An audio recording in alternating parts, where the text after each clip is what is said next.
नंदगांव एक छोटा सा गांव था जो पहाड़ियों के बीच बसा हुआ था। जिंदगी शांत थी, हवा ताजा, लेकिन गांव पर एक साया मंडराता था जो बाहरी इलाके में खंडहरों से पड़ता था। एक पुराना किला जो बहुत पहले खाली हो गया था, चुपचाप खड़ा था। स्थानीय लोग अजीब रोशनी और भयानक आवाजों के किस्से सुनाते थे। वे एक श्राप की बात करते थे, एक बुरी ताकत जो खंडहरों में रहती थी। सूर्यास्त के बाद किसी ने भी किले के पास जाने की हिम्मत नहीं की। यह डर की जगह थी, रहस्यों की जगह थी। बड़े बुजुर्ग बच्चों को दूर रहने की चेतावनी देते थे। वे बेचैन आत्माओं की बात करते थे जो एक लंबे समय से भूले हुए खजाने की रखवाली कर रहे थे। कुछ ने एक राजा के बारे में फुसफुसाते हुए कहा, किले की दीवारों के भीतर विश्वासघात किया गया और उसकी हत्या कर दी गई। उन्होंने कहा, उनकी आत्मा अभी भी बदला लेने के लिए खंडहरों में घूमती है। कहानियां द्रुतशीतन थीं, टिमटिमाते तेल के लैंप के चारों ओर बताई जाती थीं।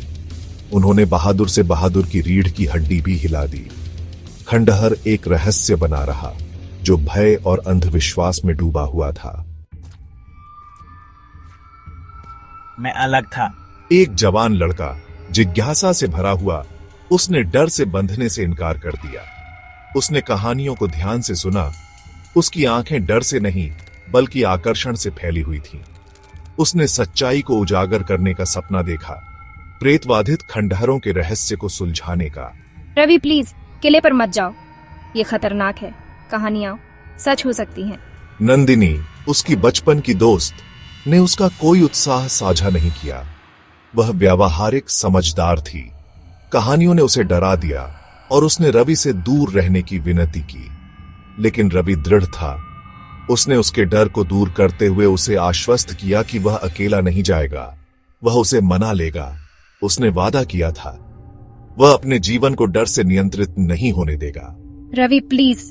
नंदिनी अपने डर और वफादारी के बीच फंस गई, अनिच्छा से मान गई। वह उसे अकेले अज्ञात का सामना नहीं करने दे सकती थी। जैसे ही सूरज क्षितिज से नीचे डूबा, पूरे गांव में लंबी परछाई पड़ गईं। रवि और नंदिनी किले की ओर बढ़े। हवा ठंडी हो गई, सन्नाटा प्रत्याशा से भारी हो गया।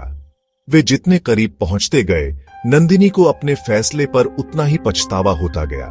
उसका दिल उसकी पसलियों से जा टकराया, उसकी सांस उसके गले में अटक गई। लेकिन रवि जंग खाए लालटेन को थामे हुए बेफिक्र लग रहा था।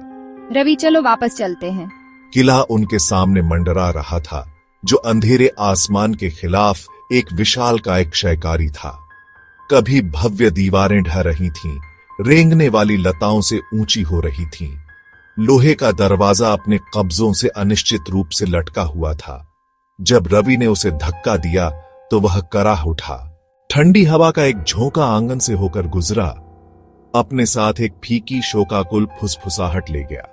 नंदिनी कांप उठी। उसने अपनी शॉल को अपने चारों ओर कसकर खींच लिया। रवि चलो वापस चलते हैं। लेकिन रवि पहले से ही आगे बढ़ रहा था। उसका लालटेन टूटी हुई दीवारों पर नाचती हुई परछाई डाल रहा था।